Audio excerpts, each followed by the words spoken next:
Thank you everyone for being here for this very special event. For those who have not heard by now, Rabbi Anava has had an exceptional life experiences that has brought him to where he is now. He's truly a special individual of our times who always leads with humility and integrity, and we are very honored to have him here in LA. We thank him for his time, and you're in for some very inspirational stories. Please silence your phones if you have not already done so, and leave your questions until the end. Thank you so much, Rabbi, for being here. No further ado, Rabbi Anava. I'm just going to bring down. The last speaker was a very short speaker. Tov, can you hear me well in the back? Good. So you all want to know how you change your Mazal, huh? That's why we got the place full. Well, we're going to talk about tonight about our luck, and not about the luck that I'm going to have going east and north from here to Vegas. This is not the luck we're going to talk about tonight. But first of all, thank you very much, and a special thanks to I don't see her here, but we're still going to thank her. Yes, you can record it, and just don't sell it on Amazon.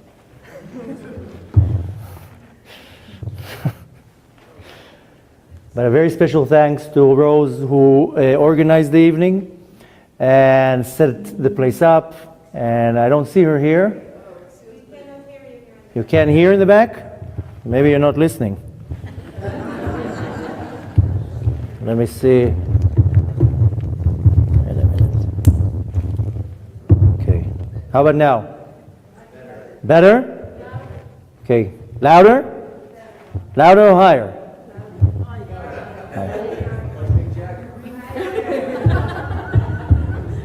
Okay, if you want to hear, just open your eyes. Open your ears.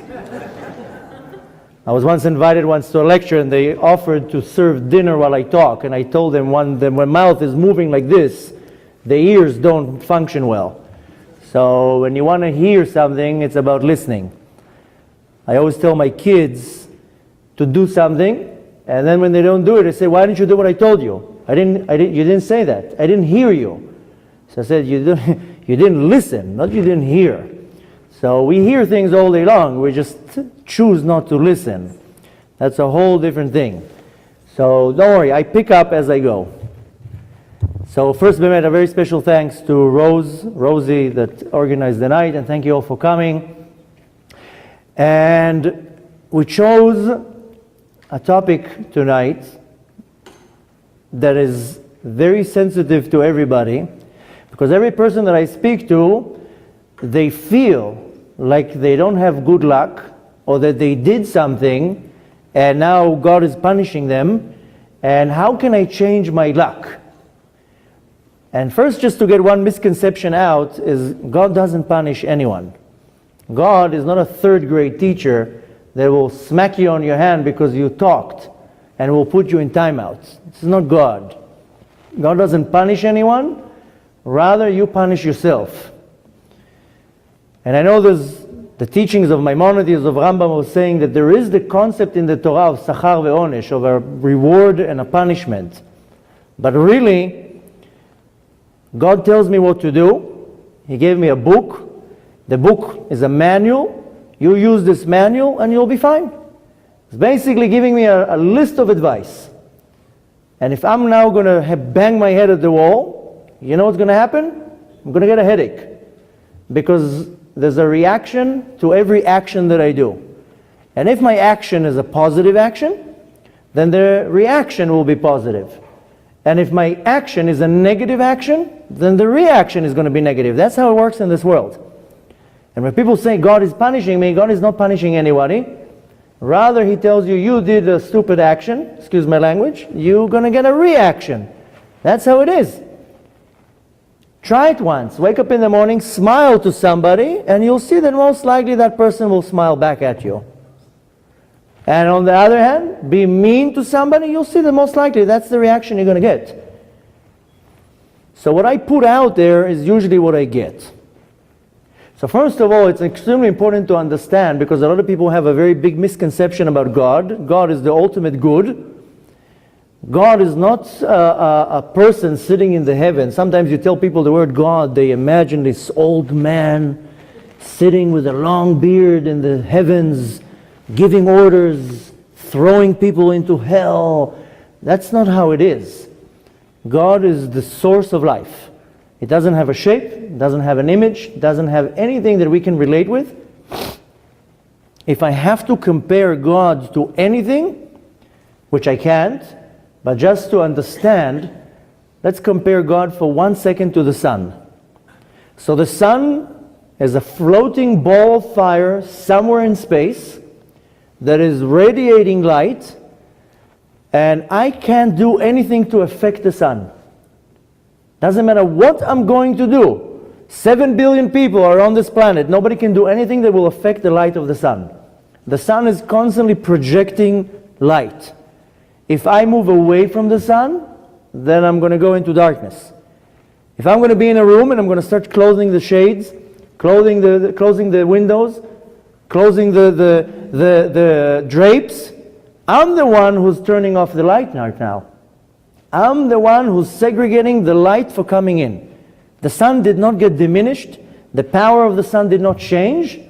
I'm the one who removed myself from the light of the sun. This is kind of the same idea with God. Can't compare God to anything, but God constantly shines, and if I move away, then I'm going to be left in the dark. And if I come closer, then I benefit from the light. Now the way the system works, just to give a very quick overview, because the bottom line is that we want to know how we can control our destiny or our luck. And again, luck in the word in Hebrew is called Mazal.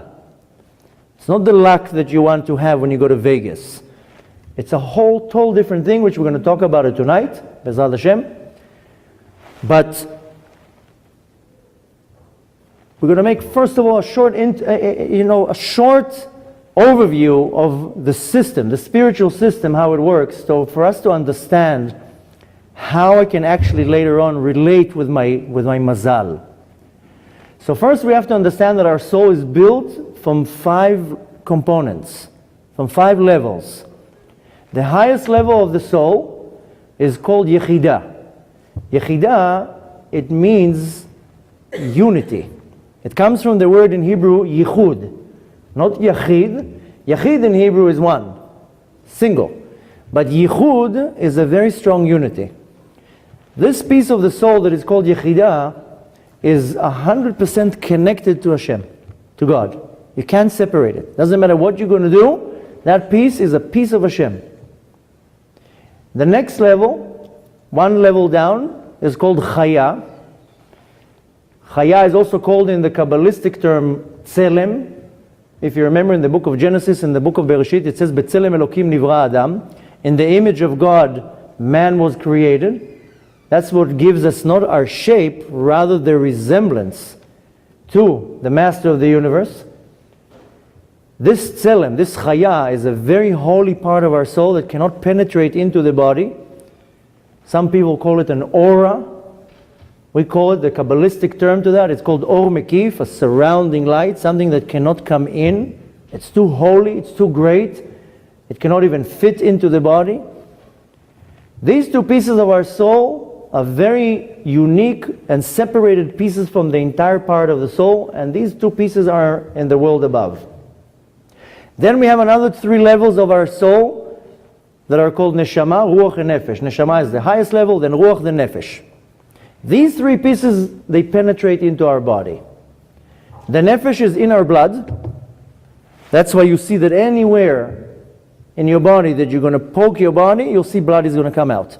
Because the Nefesh is the spiritual entity that enlivens my body, that makes my body alive.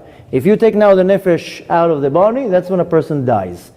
If you take the Neshama or the Ruach out of the body, then a person can still be alive. That's what happens when we go to sleep. When we go to sleep, our soul, are the level of neshama and the level of ruach, they leave the body, they go up to the heavens, and the nefesh stays in the body. That's why it's called nefesh chaya, an alive soul, and it dwells in the blood. If you notice, and if you don't, look it up or ask a doctor, our blood has a certain temperature. And if you would look into the anatomy of the veins, you'll see that the blood is not filling up 100% of the void in the vein. It will only fill up maybe 60-70%, and there's going to be some type of a gap, some place of air. In the space, since the blood is constantly bubbling, there's a place for vapor. There's vapor going up from our blood. And the nefesh is the connection between the physical and the spiritual. That's where the nefesh dwells.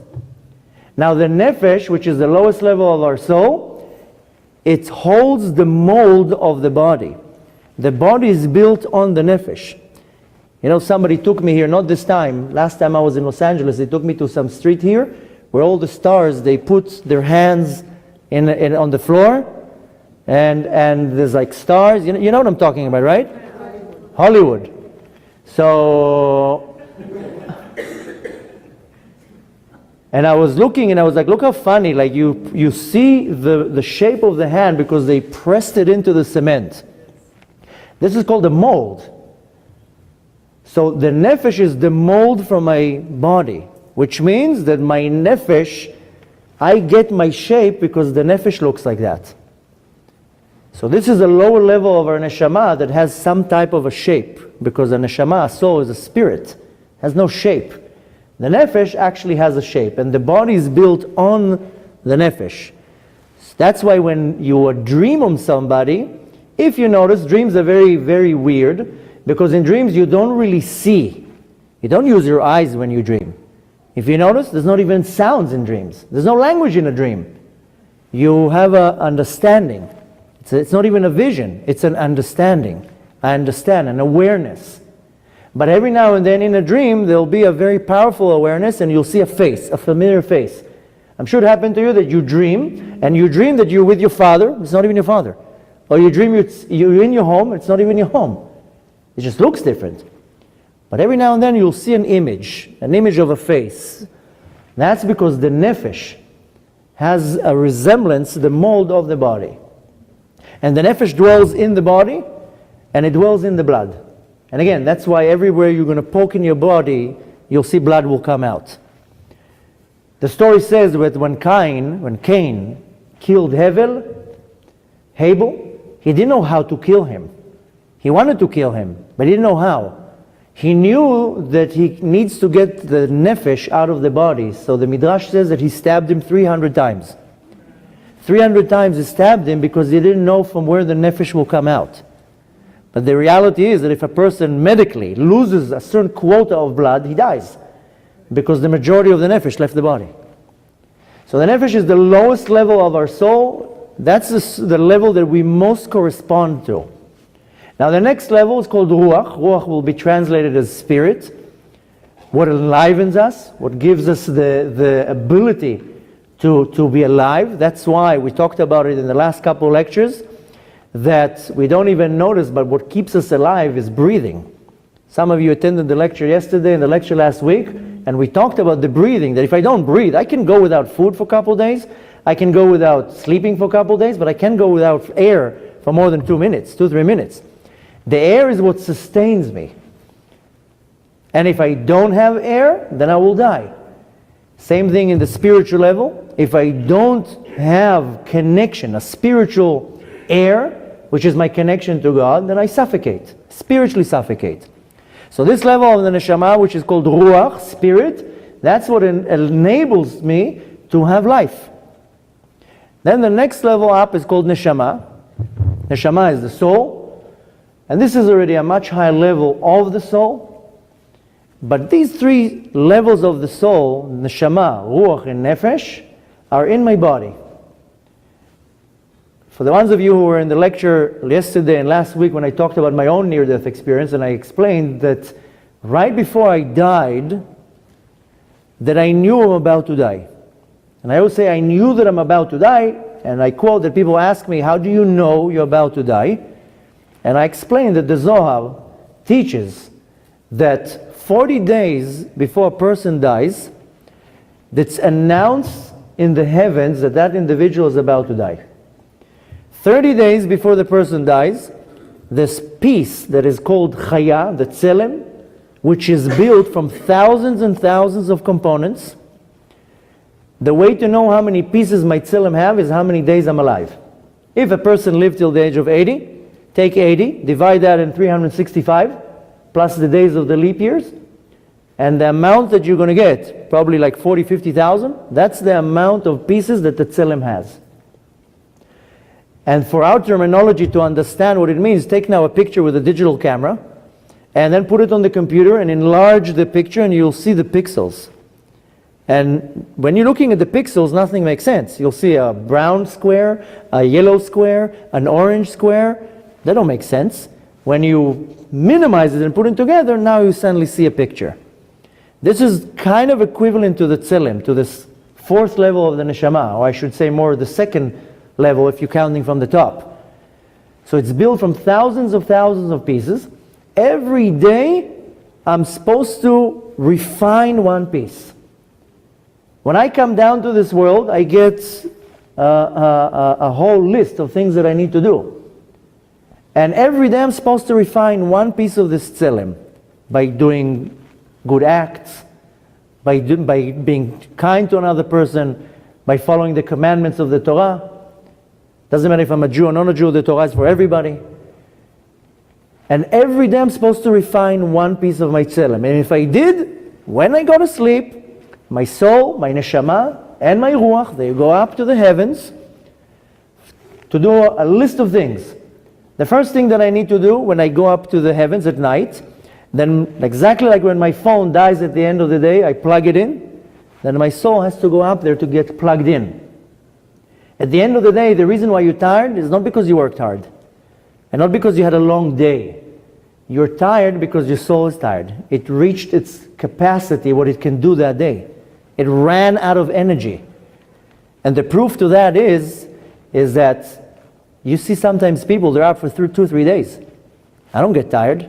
I sleep an hour a night, 2 hours maybe, because my body has nothing to do with my soul. I get my energy from my soul, not from my body. Of course, the body needs some fuel, needs good nutrition, but the sleep has nothing to do with me being tired or not. If my soul is charged, and I have the right energy, I'm not going to get tired. So when you come to the end of the day and you think you're tired because you worked hard, no, because your soul, the energy of the soul got deflated. You lost all your energy. You reached your maximum capacity of what the soul can handle for that day. Usually you lose all your energy during the day, not because you worked hard. Our body is a nuclear reactor of energy. You wake up in the morning, you're just going to smile to another person, you did a mitzvah of Ahavat Israel, you now produced 5 billion megabytes of energy. If you're going to wake up now in the morning and you pray for 5 minutes, you put tefillin, a man puts tefillin on, he produces 5 trillion megabytes of energy. And every day I produce energy by doing acts, good acts. The problem is that most people don't know how to contain their energy. They'll do a list of good acts. They'll give some charity, they'll help another person. But in most cases, all this good energy that I create, if I don't know how to contain it, then like a flat tire, it all goes out. So I can now produce a lot of energy. I'm hyped up with a lot of energy, and then I'll go and lie, or I'll cheat, or I'll curse, or whatever it is, and all the energy goes out.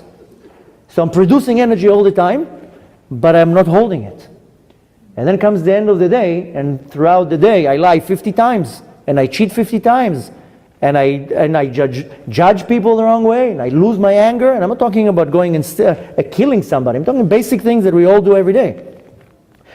All my system is full of holes. All the energy goes out.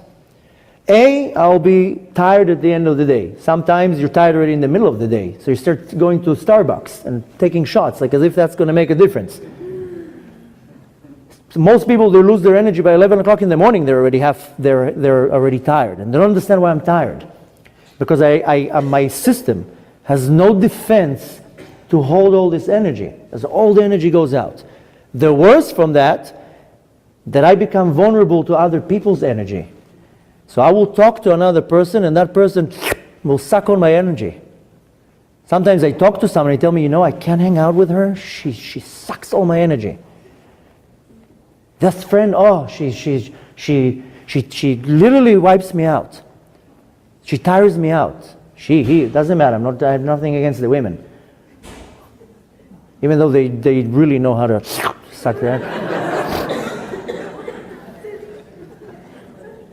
But the point is that many people, they are very easily suck your energy. When I'm going on these trips, and even not on trips, or even back home, I dedicate about 5 to 7 hours a day that I do personal meetings, counseling, over the phone, Skype, face-to-face. And it's not that I'm meeting cheerful people. They're telling me how happy they are. It's usually all the trouble of the entire world. And sometimes my wife will cross the room or something, or would listen. She's like, how do you all day long listen to people's problems, and it doesn't even affect you? How can you see 20 people, one after the other, and they all come to you, and this guy is sick, and that guy lost his money, and that guy, his wife's cheating on him, and everybody comes with all these problems, and how does it not affect you? How don't you get depressed yourself? Because I know how to contain my energy. Nobody can come and take my energy.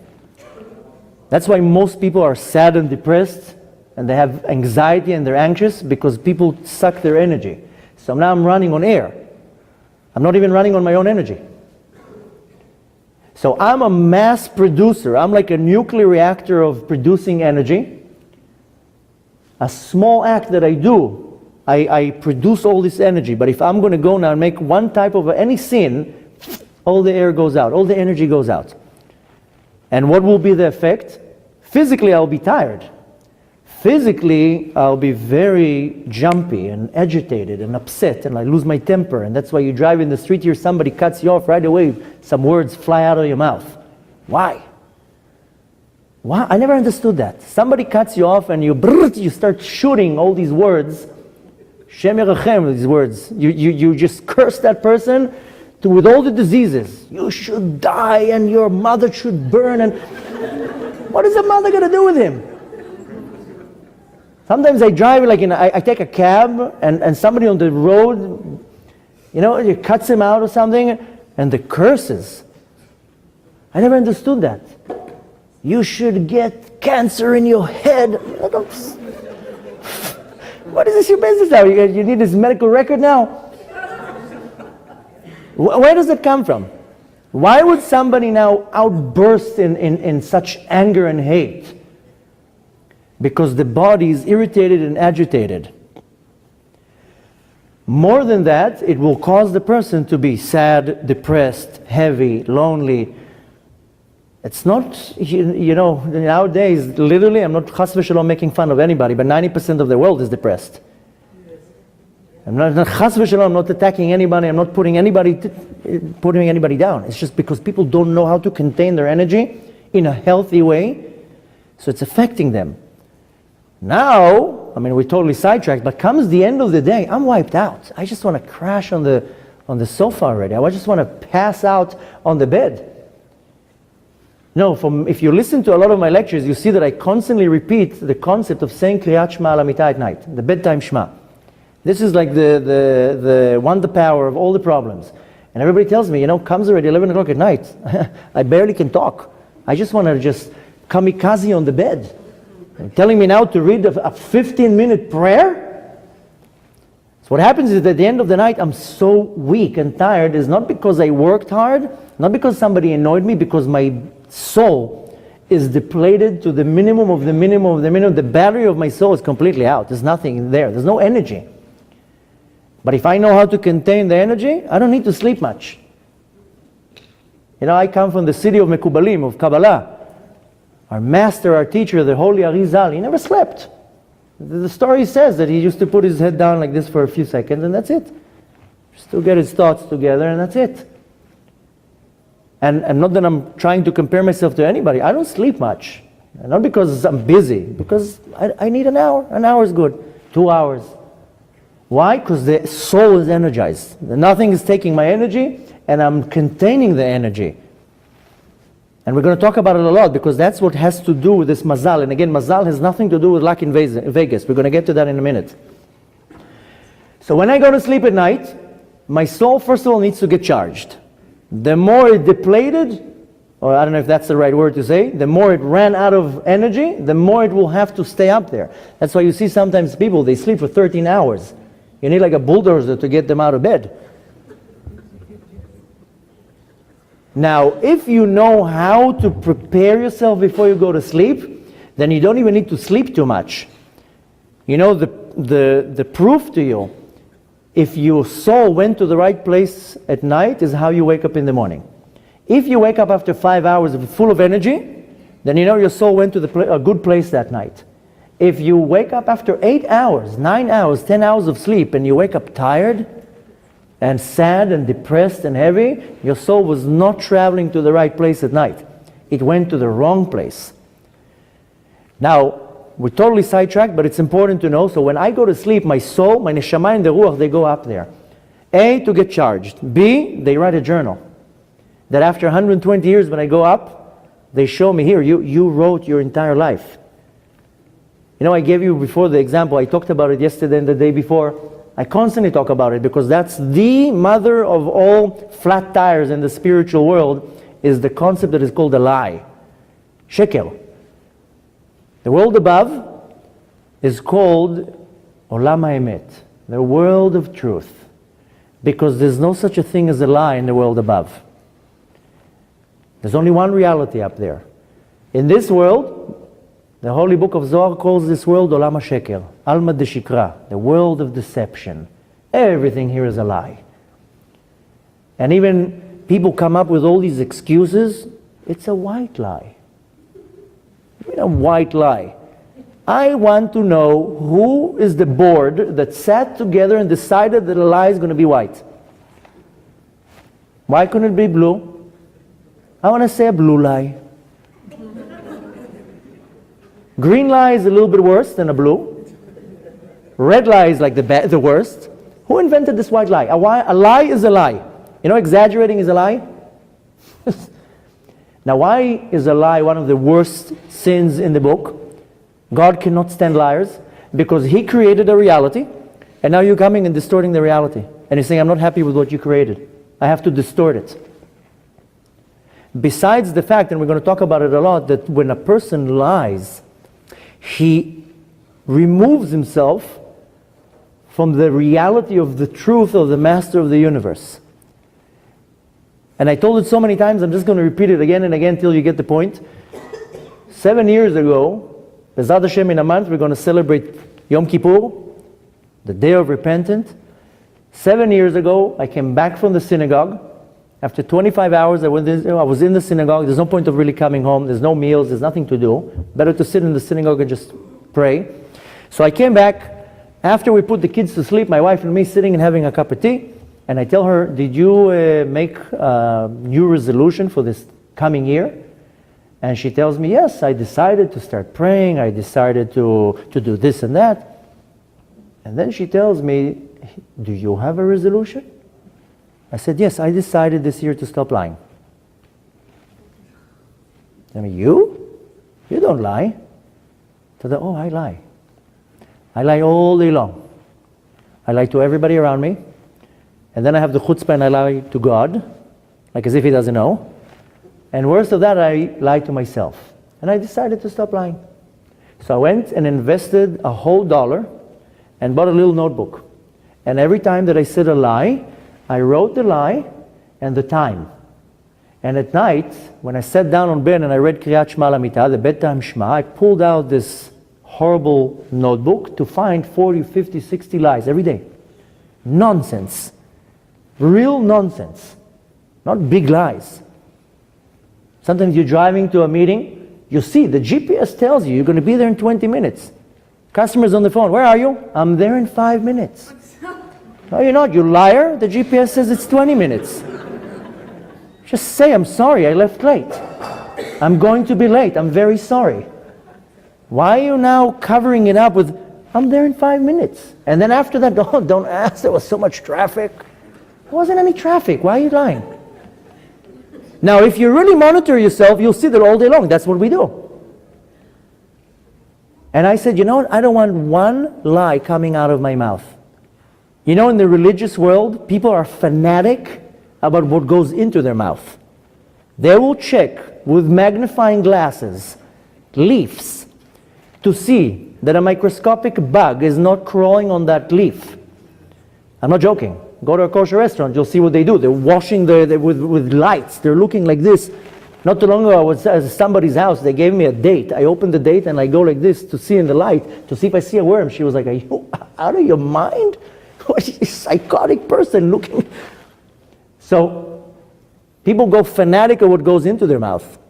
But what goes out of our mouth? They're 405, 7-lane highway. Just no restrictions. Lying, cursing, cheating. We're not going to go through the whole list. But that's the mother of all damages. And lying is one of the worst things to destroy my wall of protection, of my spiritual protection. So why am I telling you all that? Because I used to write down the lie, and my mind would be blown away with what nonsense I was lying on. I was like, why would I say that lie? It's irrelevant. It's nonsense. What, are you embarrassed of something? Everybody now, it's popular, everybody's exaggerating, adding. Somebody climbed on a mountain, 7 miles. It was 1 mile. Why are you pretending now 7 miles? That's when you lie to yourself. And the worst is when you lie to yourself, because you put yourself in the wrong perspective. And why am I telling you all that? Because I used to write it, and when you write it, you actually understand what you did. That's why you see in Jewish tradition, we write a lot.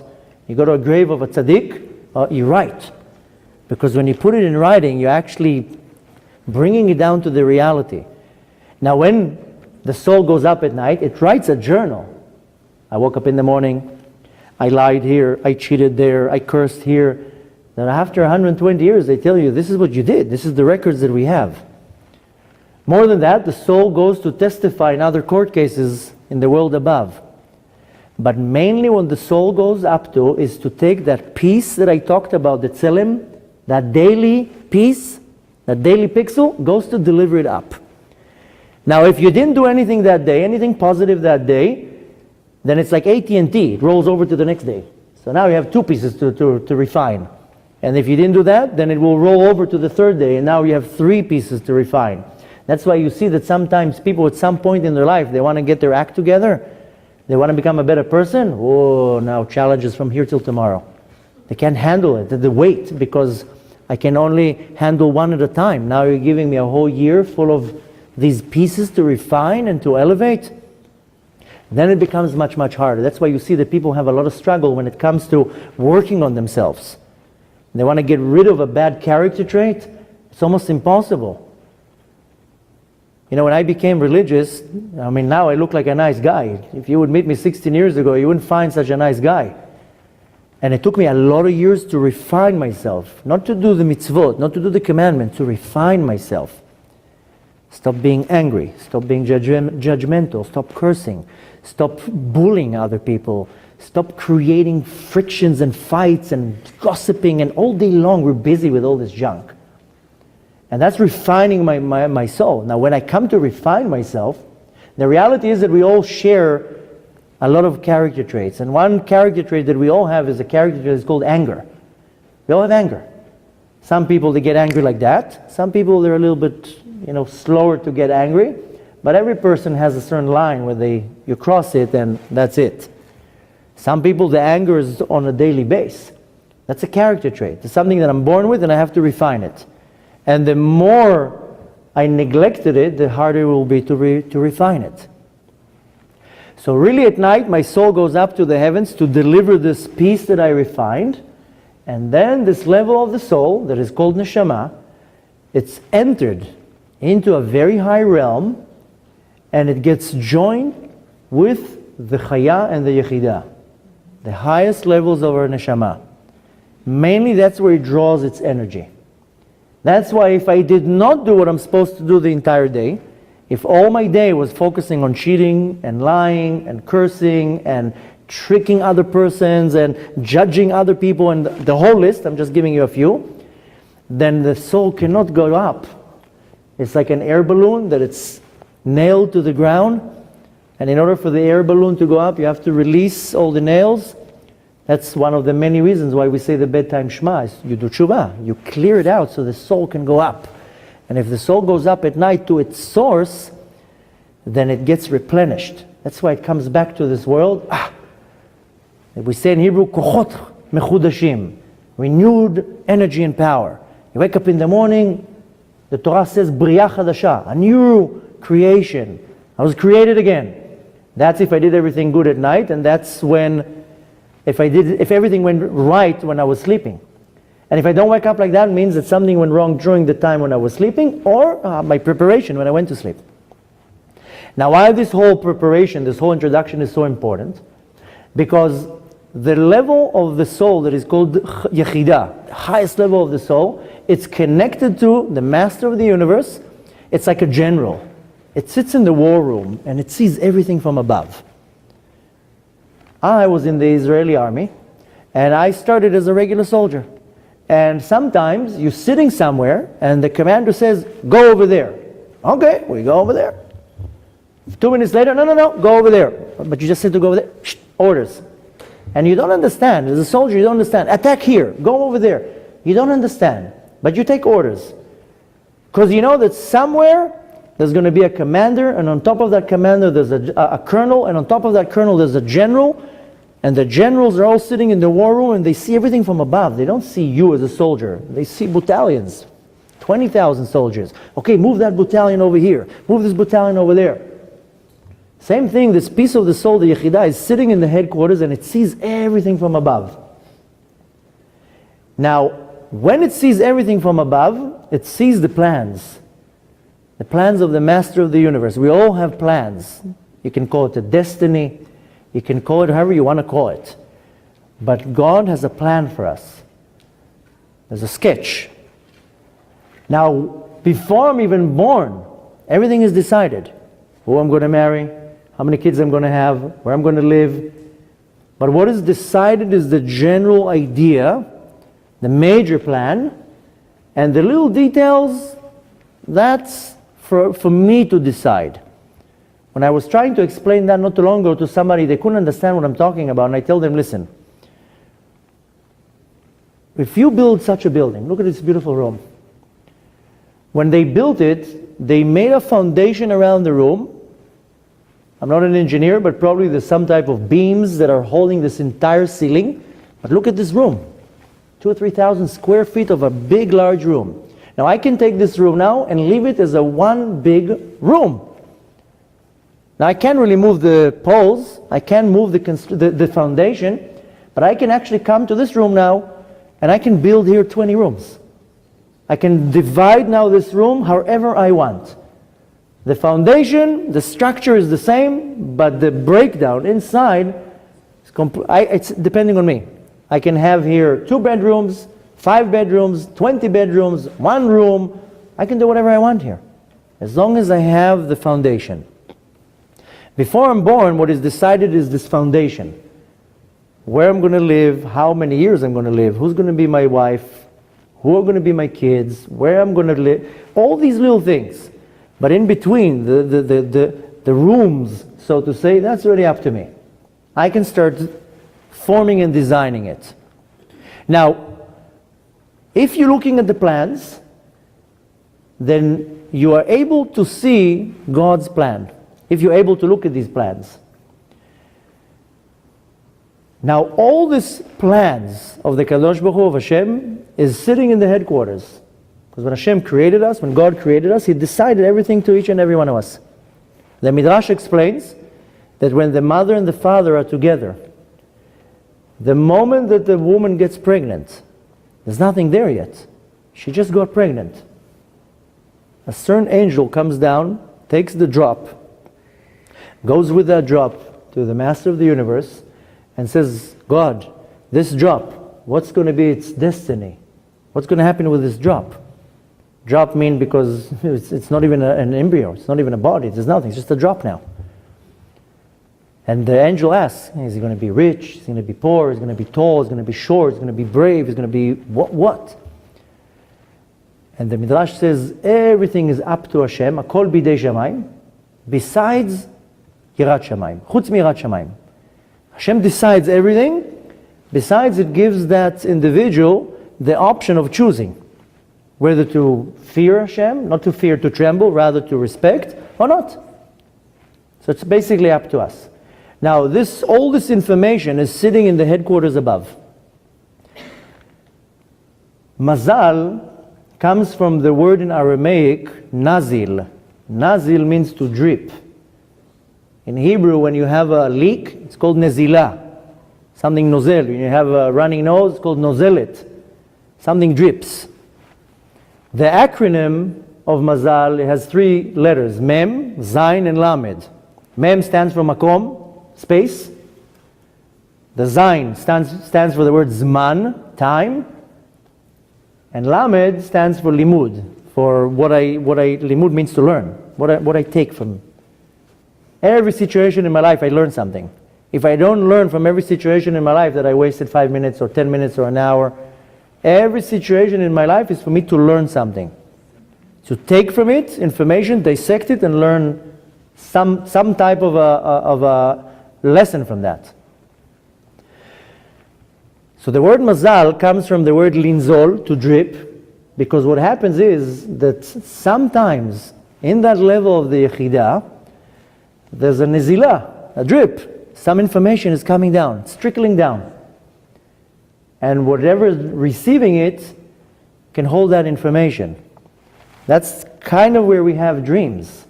Because what happens is at night, your soul goes up to the heavens, it sees everything, it remembers the information, then it starts coming down through the spiritual worlds.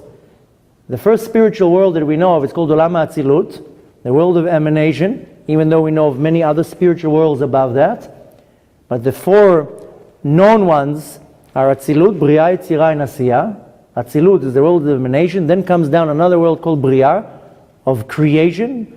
Then the world of Yetzirah, formation. And then the world of Asiyah, the doing, the action.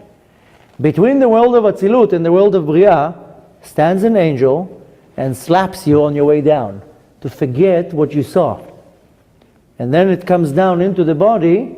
I'm joking when I'm saying slapping, but the angel kind of shakes the soul that you don't remember all the information you saw. And then it comes down to you in a dream. And right before you wake up, there are 4 types of dreams. I have a very interesting lecture online about dreams. What are dreams? Where do they come from? How to understand the dreams. The dreams that you dream right when you fall asleep, this is complete nonsense. It's just all the junk in your head. You know, sometimes you fall asleep, you sleep for like 3 seconds. Wow, I had such a dream. So all this is just the junk in your head. The dreams throughout the night, that's also all the thoughts that are gathered in your mind throughout the day, they're all put together, and that's why these dreams are usually weird. That's when usually people get their nightmares.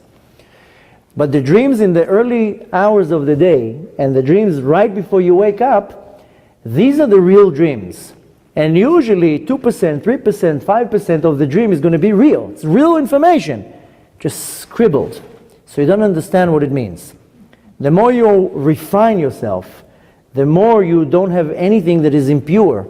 You don't lie, you don't cheat, all these things, the dreams are clear. And then there are prophetic dreams. And you see the dream and you understand, you get a message from the dream. Because it depends already how refined that person. If the person is very refined, then the angel that kind of shakes the soul, that's not such a strong shake. And then you get a lot of information from your dreams. That's why you see that all the prophets, they always get their prophecy in their sleep. The only prophet that would speak face to face with God was Moshe Rabbeinu.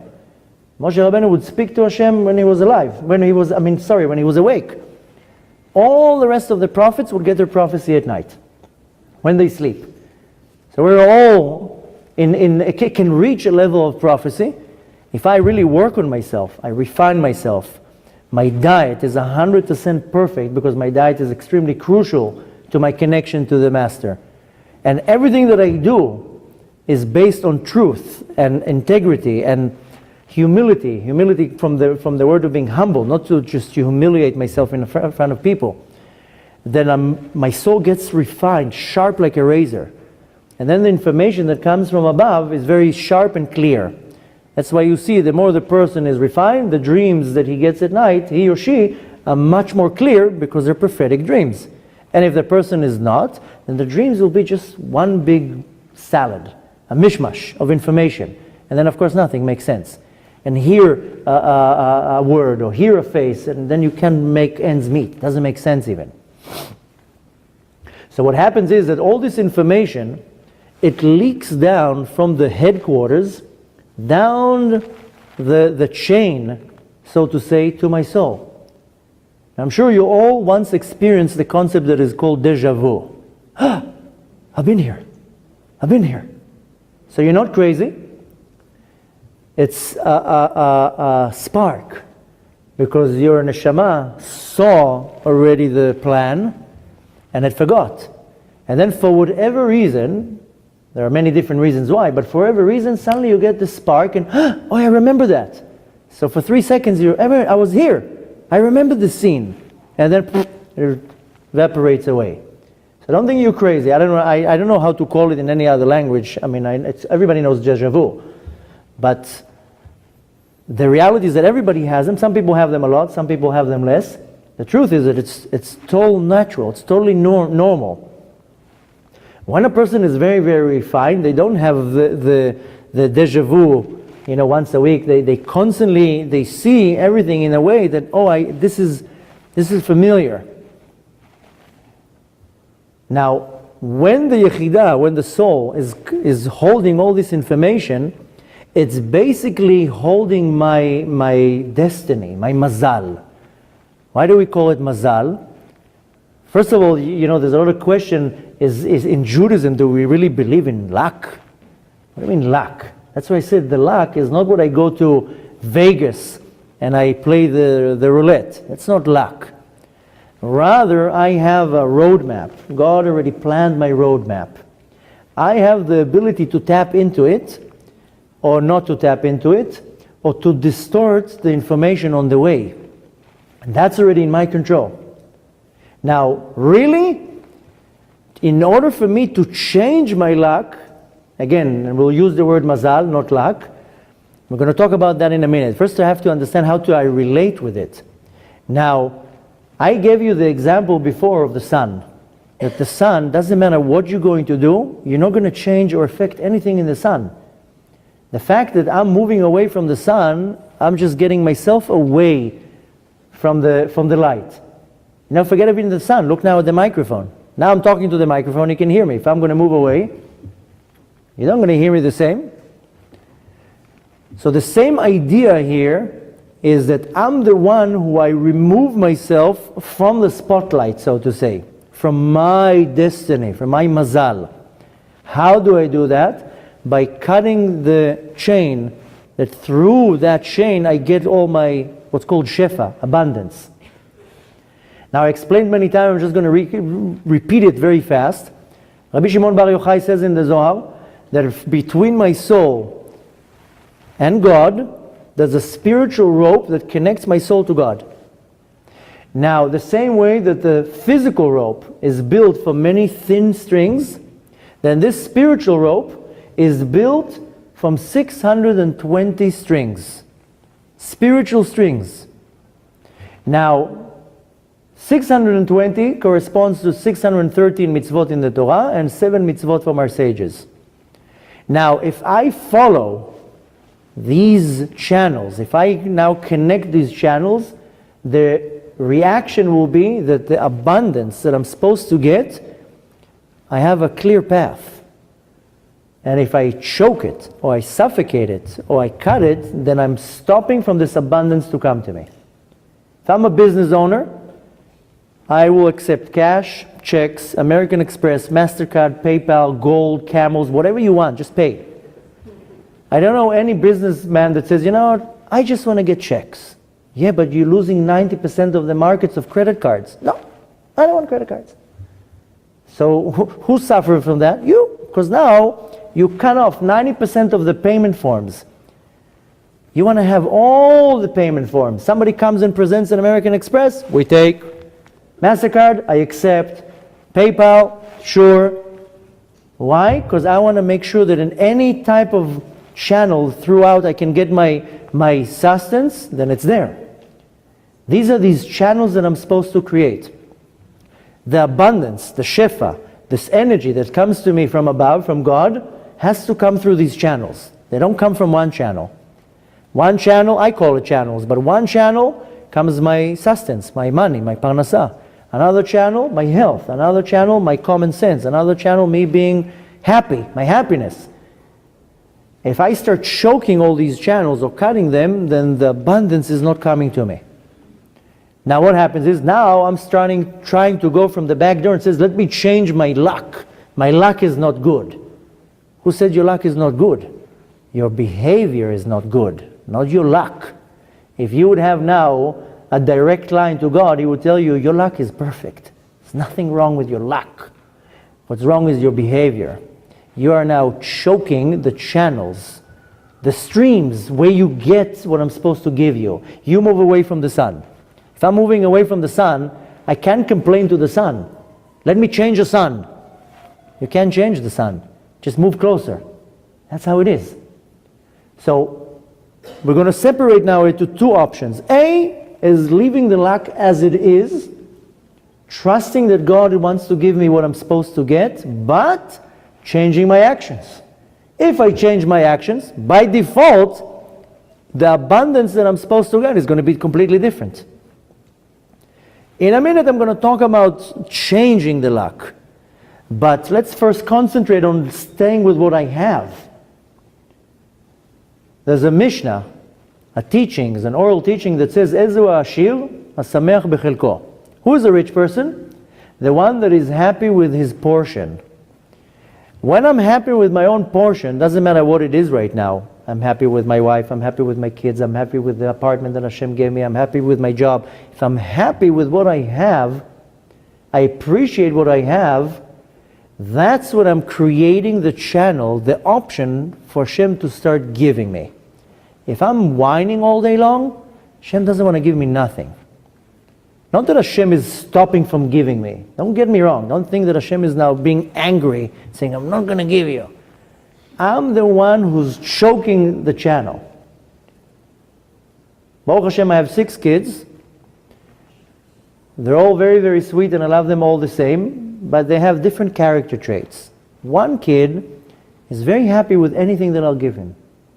When I come home from these trips, I'm super dad. My wife shops on Amazon. She ships it to the last destination where I'm taking off from. The poor family that gets the 60 boxes from Amazon, they're all like, every time like, can I send you a few things? Yeah, no problem. And then they have like trucks of boxes, and then the night before the flight I have to pack everything. But I'm like super dad. I didn't do anything. I just come home with like 4 suitcases. And my kids are like, wow, this unbelievable dad. He didn't go to give lectures. He went to buy all the presents. So one kid is very happy with what I give him. He doesn't complain. He's just happy. The other one is a sweet kid, but, you bought me the blue? Oh, is that model? The Sonys are better. Just say thank you that I went out on my way and I bought you something. No, everybody has that color.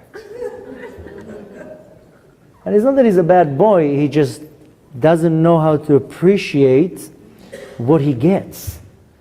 And again, there's nothing wrong with him, he's an amazing boy. But we all have these character traits. And when I'm happy, and you know what, the boy that always says thank you, gives me more, I desire to bring him more. And the other one that complains, who wants to hear whining all day long? Nobody likes whining. Also, God doesn't like when we whine. God says, ask once, twice, that's it. Don't whine all day long. Don't cry and nag and Hashem doesn't like that. But again, Hashem doesn't have these feelings that He gets upset at you. Rather, this type of behavior narrows down the ability of the energy to come flowing at you. That's why when the teaching says, who's the rich person, the one who's happy with with his portion, is that you humble yourself and you accept what is given to you.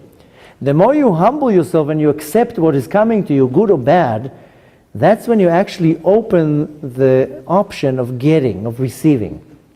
When we are very judgmental, narrow-minded, angry, all these things, and then comes all these bad things of lying. Lying is like the ultimate butcher knife that cuts completely the cord.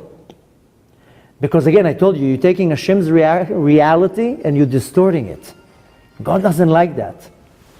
So, the first department that we want to talk about is not changing my luck, is rather refining the channels through this abundance is coming from, and you'll see that you were blessed with a lot of things way beyond what you thought. In 3 weeks, Be'ezrat Hashem, we're going to celebrate Rosh Hashanah, the beginning of the year. The reality, it's not even the beginning of the year. The beginning of the year is the first day of the month of Nisan.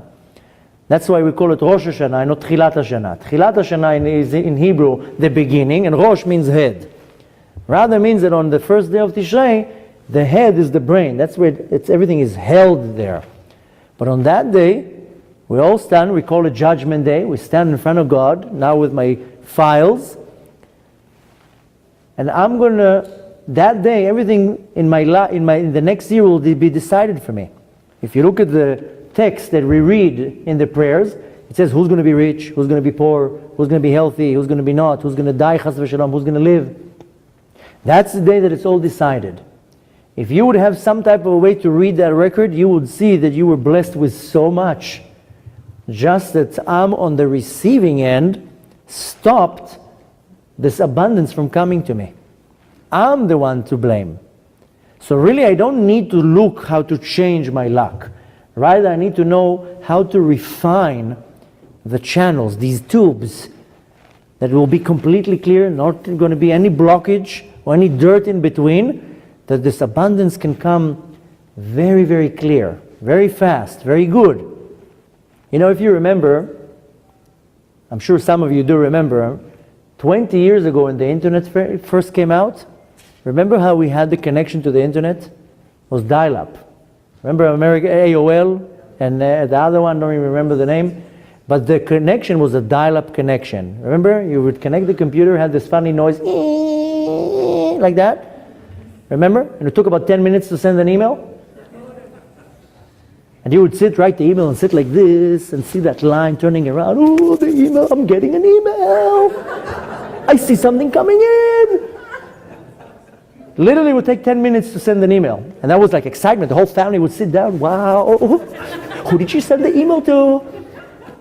Now, if the email is not going through within a fraction of a second, the computer goes out the window. Damage control. You know, people lose their mind because it didn't react within a fraction of a second. Now, don't even imagine, it wasn't even such a thing as downloading a movie, streaming a movie, or listening to music. It wasn't even such a thing. Now, we have broadband, we stream movies, send files. Why? Because the connection became broad, big. Once the connection was like a picky bag. We would go on a telephone line. We would ride on something else. So the connection was very poor. So the transfer of data was very slow.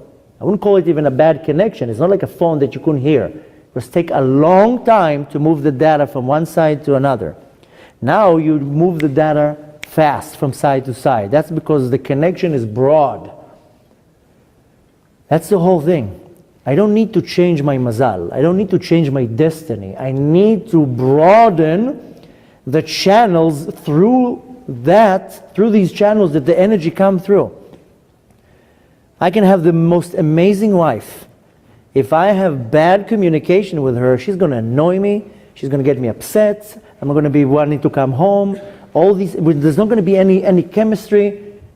And she can be the best woman in the world. The problem is in me. I'm cutting off the communication. I am the problem.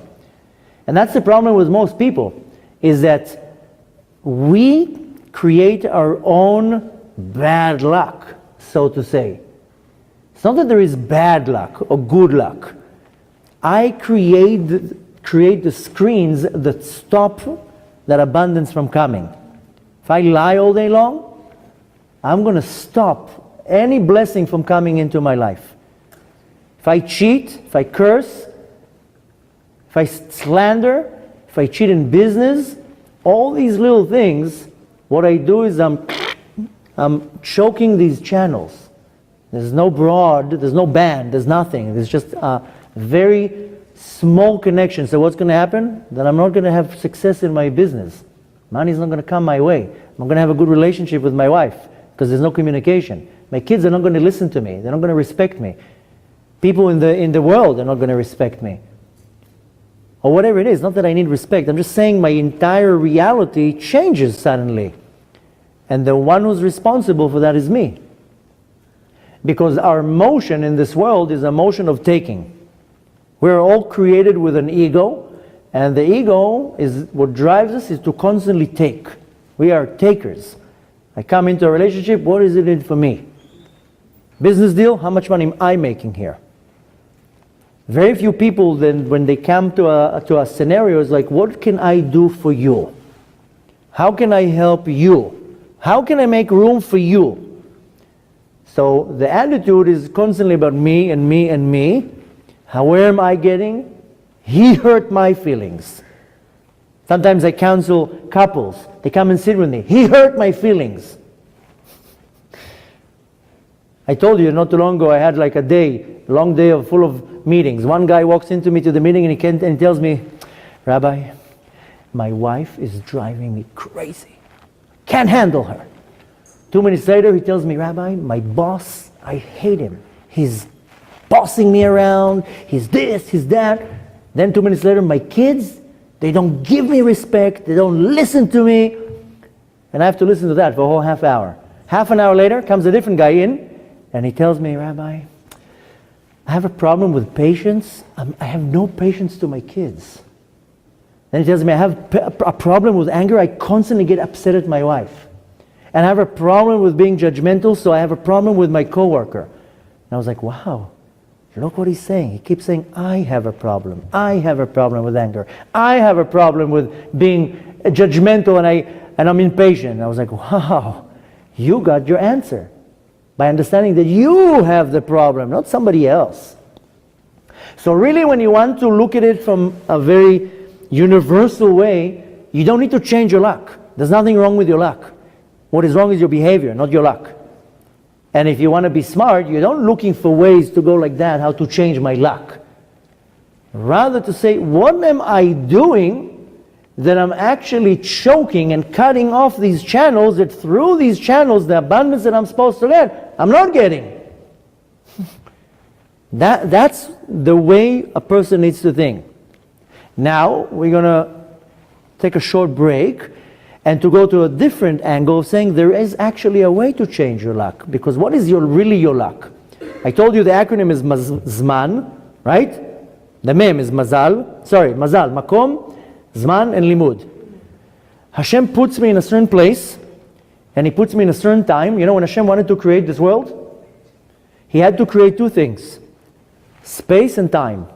In the spiritual world, there's no such a thing as a space, and there's no such a thing as time.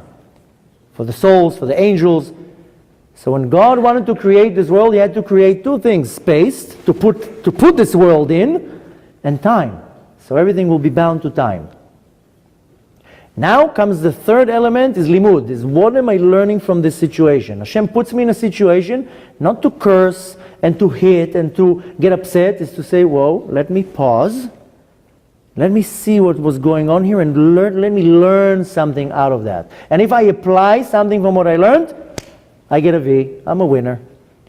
Somebody sent me not too long ago an unbelievable video online. Today videos are so amazing.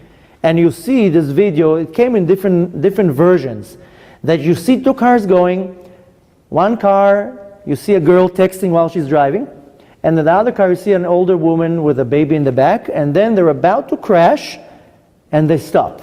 And they both go out of the car. You know that video? No? What, you're not on Facebook?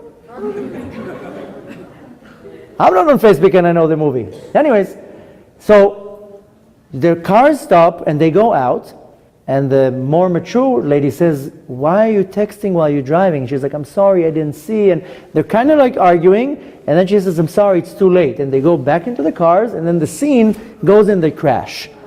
The ad is like for not to text and drive, but there's like 3 or 4 versions of that video. But it's so smart because it's stopping the situation before the accident and analyzing it so I can prevent something from happening and not letting the crash happen and then not learn anything out of that. So Hashem puts me in a certain space, in a certain time, and He says, okay, now I want you to learn something out of it so you can, what, the battery's out? Oh. So you can learn, derive something out of it. So there is the option, if I look at it myself and I said, so to say, my behavior is pretty okay. Okay, nobody's ever perfect, but if I make an analogy and I say, oh, you know what, I'm kind of behaving okay, and still I feel that I'm kind of stuck, or that my luck is stuck, there is a way that a person can actually change their luck. And the only way of doing it is when I go out of my way and I give from myself to something else, to somebody else. And this is one of the most hardest things for a person to do. We're very, no, don't touch don't get close to me. Very few people, they know how to, like, how they say here, mi casa, su casa, my home is your home. Come, sit, eat, take. What can I do for you? Our natural inclination is not to be a giver, rather to be a receiver. When I want to change, so to say, my mazal, is only if I take out of myself and I give to somebody else.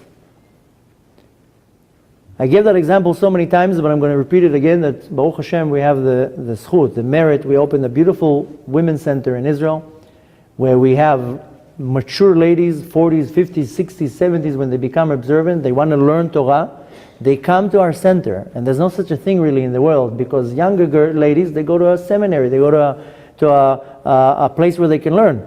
But we have a student, she's 78 years old. We have students in their 60s, and they want to learn. So with that, of course, comes a lot of responsibility and a lot of headaches. When I opened the center, everybody told me, are you out of your mind? You are going to be teaching 150 women? And I was like, oh my gosh, what did I do? I have 150 mothers. Did you eat? Are you resting? I get messages from our students. Are you resting enough? How was your flight? I have a mother. I don't need another 140. So I have a lot of mothers. I come home in the morning. Did you sleep well? Did you have breakfast? You don't look so healthy. So I really didn't know what I'm getting myself into, teaching women, but older women.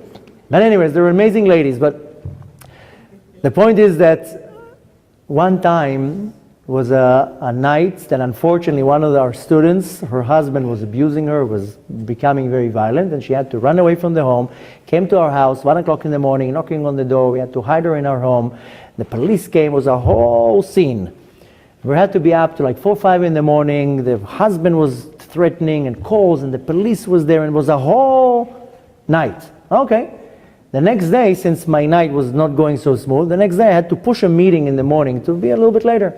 And when the person told me, what happened? I told him, no, we had this lady over at night and she slept on the couch and there was a lot of problems. And I told him what happened. And he tells me, doesn't it bother you that this lady comes into your home and sleeps on your couch, invades your privacy, you don't sleep, police come to your home, the husband is threatening you, you don't mind all that? And I told him, I'd rather deal with somebody else's problems than deal with my problems. And I said, if I'm going to be busy dealing with everybody else's problems, then God is going to take care of my problems. Everybody has problems. Don't think that you're the only one.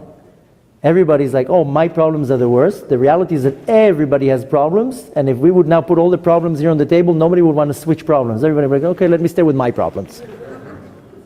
But the reality is that we all have problems. But I told that person, I rather deal with everybody else's problems, and I'm occupied with constantly giving and giving, then Hashem takes care of all of my business and all of my problems. And that's really when you want to, I don't like using the word changing your luck, but if you want to change, so to say, the plan from above, then you go completely out of your way to, your entire focus is how am I helping another person? And if your entire energy all day long is not what it is in it for me, how can I help you? How can I help you? How can I help you? How can I help this situation? I'm not saying it easy, I'm just giving you the tip. So when you want to look at it, you have to understand that I'm in 100% in control of everything.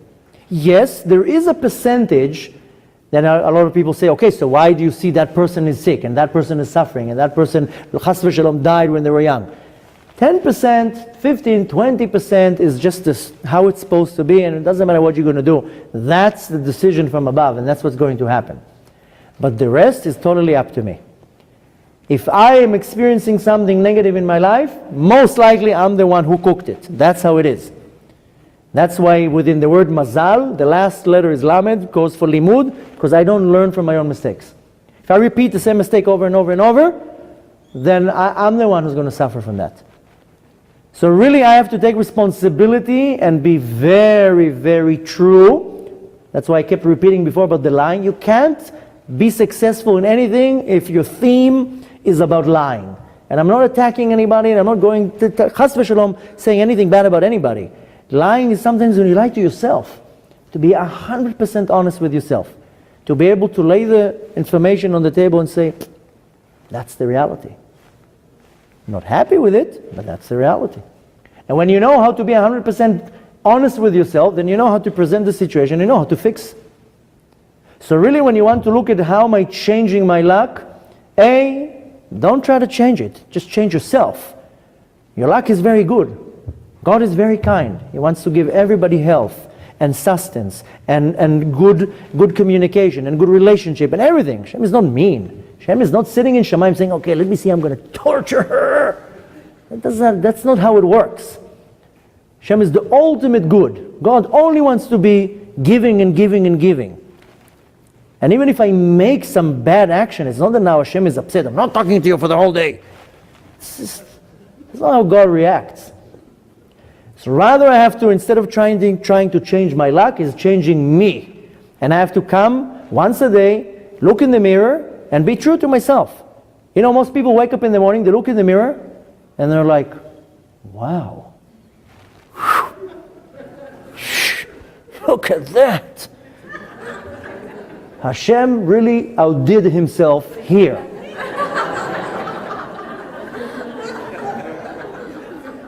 That's the reality.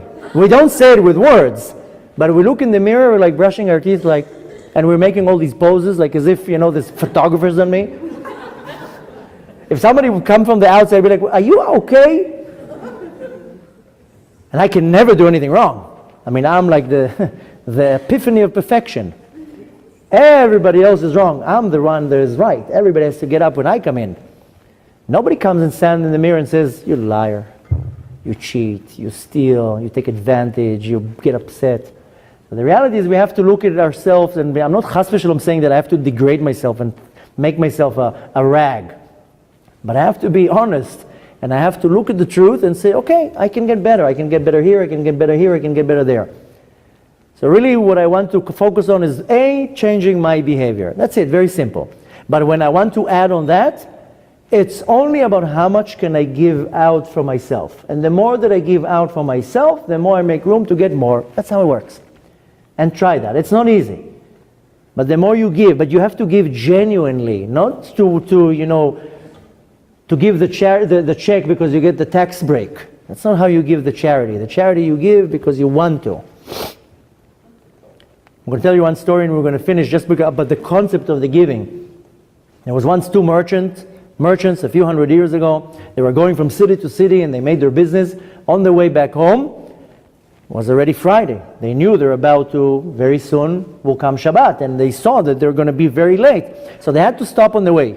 So they stop in some village and they start asking around, is there a Jew here, somewhere where we can spend Shabbat? So they told them, go to the end of the village and there's a Jew there. Okay, they come, they knock on the door. They tell him, listen, we're Jewish merchants. We need somewhere to spend Shabbat. We're stuck. Our next stop is so-and-so miles away. Can we stay by you? So he says, yes, I do have room. I do have kosher food, but I charge $10,000 a night. What? So they said, listen, you want it? No, it's fine. So they said, okay, the Shabbat is more important to us than money. Okay, so the whole profit from that trip will go to spend Shabbat here. Okay, they give him the money. Now they're saying, he charged us so much, let's make him work. The whole Shabbat, give me more towels. The food is not warm. Give me more food. Massage my foot. Do this, do that. The whole Shabbat, they were making him work. Comes the end of the Shabbat, they pack their bags and they leave. As they're going out, one of them opens his bag, and like the story with Binyamin and Yosef that he went out and he found the goblet, they open the bag and they see the money. They're like, what's going on here? They come back and they say, excuse me, there must be some type of problem. The money is back in our bag. So he says, yeah, I gave it back. And they're like, what? Why?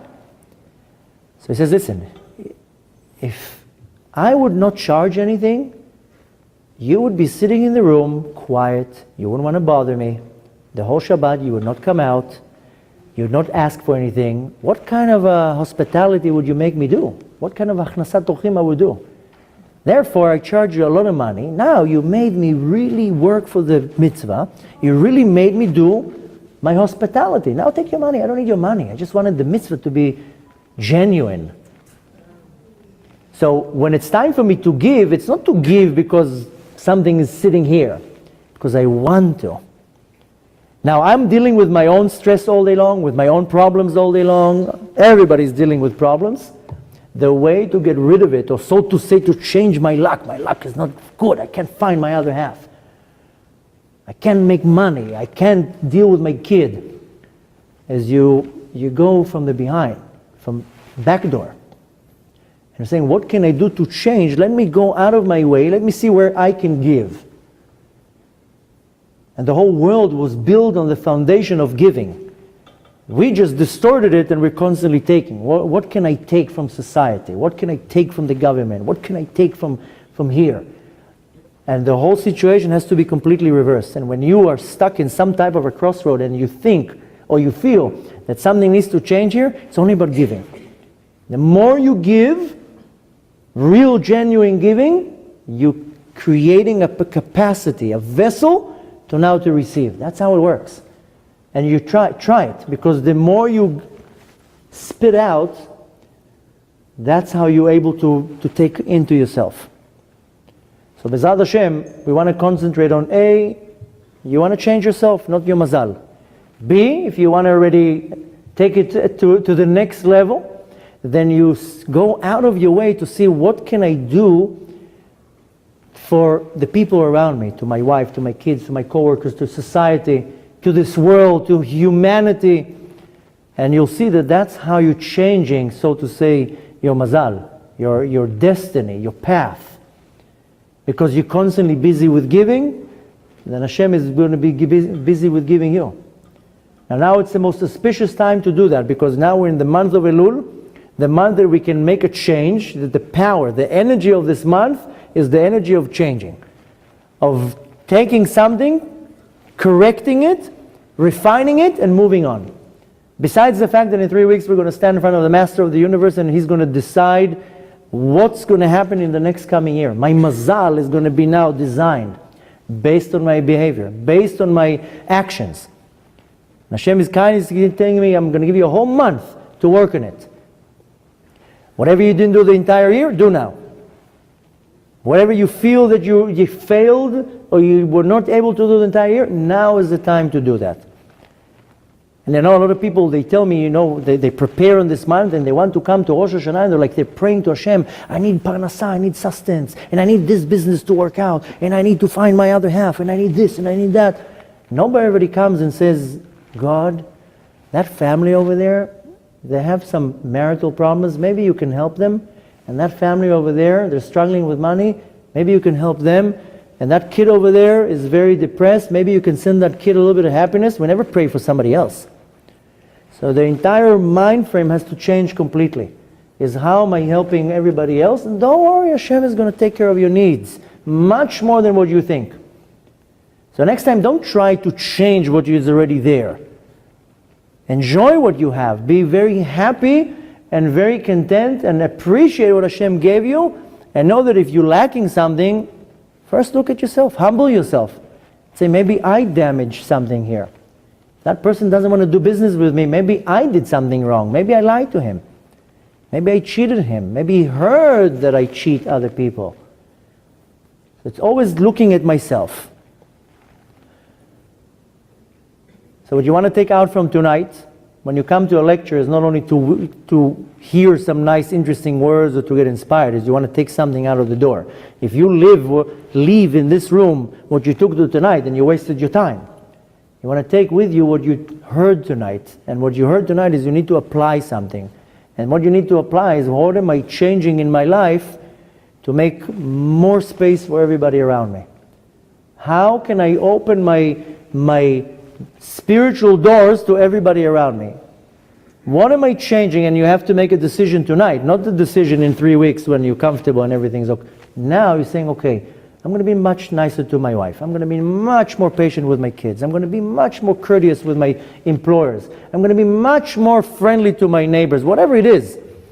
But the point is that you constantly want your energy to be directed out. Trust me, everything in your life is going to be much, much better when you're concentrating on other people's well-being. You want to really change your luck is only by showing to the Master of the universe, how am I willing to now share what I have with everybody else? Even if I don't have money, share your time. Share your expertise, your patience, your listening, just anything. Your car, whatever it is. This is the basic things how I change, so to say, my luck. The luck doesn't need to change. And mainly is all these things that are cutting all these channels of communications, have to stop them. Then the communication, the flow of data, so to say, is much more easy, fluent, fast. And that's how I merit to see how amazing the Master of the universe is and how everything that he gives me is unbelievable. That's when I come to the real happiness, the inner happiness. At the end of the day, we all want to be happy.